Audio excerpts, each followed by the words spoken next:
รถตะเวนดูใจกลางของแขวงนะครับเมื่อคืนก็ดูแต่ว่าเป็นกลางคืนนะ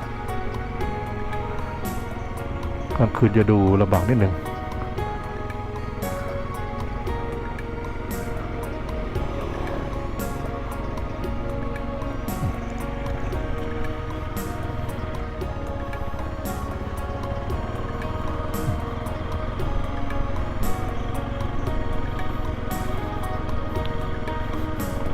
แขวงดูความเจริญก็ยังไม่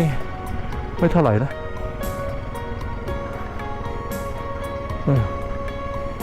แล้วก็เหมือนแขวงไม่แน่ใจว่าเมืองเอกของแขวงนี่คือที่ไหน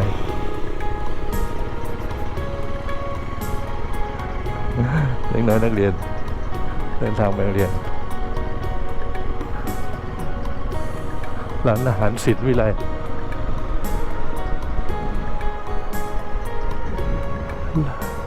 ล่องแจ้งอยู่ที่นี่เนาะวังน้ำเขียวว่างั้นวังน้ำเขียวเราขับรถตะเวนดู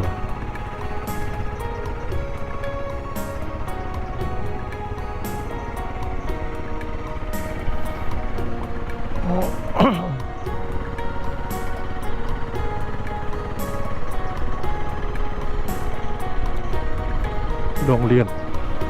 มัธยม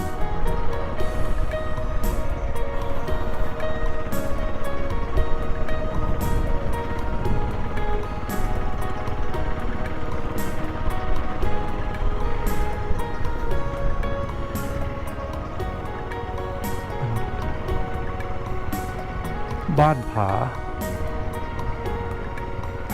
าสะเห็นเหรออ๋อนี่ออกไปท่าโทมในป้ายตรงนี้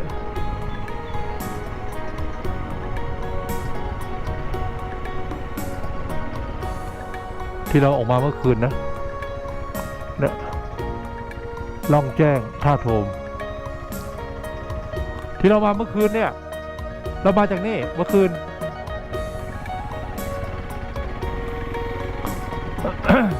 เส้นทางไปท่าโทมนะถ้าถนน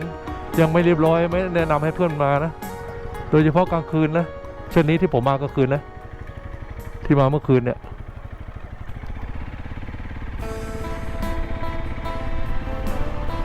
สภาพบรรยากาศกลางวันนะเนี่ยกลางวันที่ร่องแจ้งที่ชัยสมบูรณ์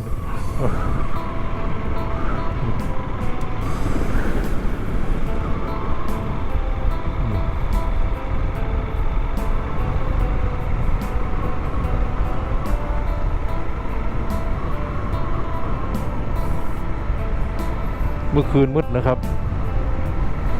เนี่ยชัยสมบูรณ์โอ้ยถนนโหดร้ายครับถนนโหดร้ายมากเมื่อคืนเนี่ย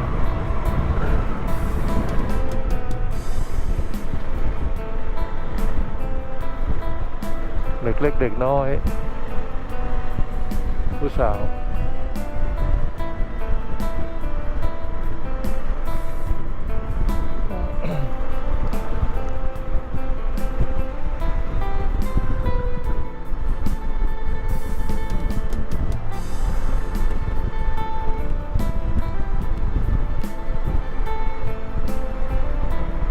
อยู่ตัวเมืองนะ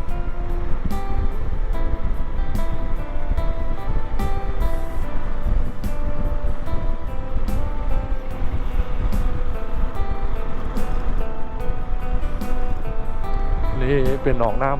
ำมีหนองน้ำอยู่เด็กเล่นน้ำนะเล่นน้ำลอยเรือเล่นน้ำเป็นหนองน้ำกลางเมืองนะอาจจะขุดเอาดินตรงนี้หรือเปล่าขุดเอาดินตรงนี้นะเด็กลอยน้ำอาจจะไม่ลึกมากนะ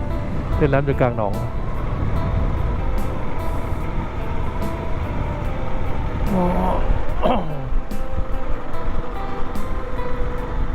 ล่องแจ้ง40 โลเราไปล่องแจ้งนะ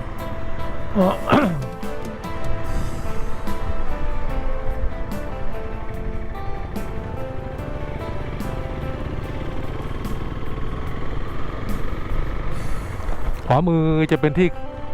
ชมวิวเมืองนะ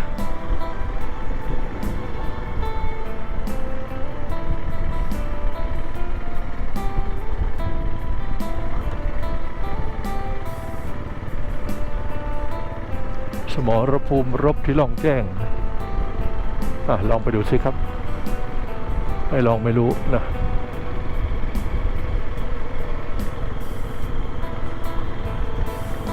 อากาศมันหนาวเด็กใส่ชุดหมีเนี่ย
ชมแล้วอย่าลืมกดไลค์หรือกดยกนิ้วโป้งกดแชร์เพื่อแบ่งปันให้เพื่อนๆของท่านนะครับ และกด Subscribe หรือติดตามพร้อมกับกดสั่นกระดิ่งเพื่อแจ้งให้ท่านทราบเมื่อวินดี้มีคลิปใหม่ขอบคุณมากครับ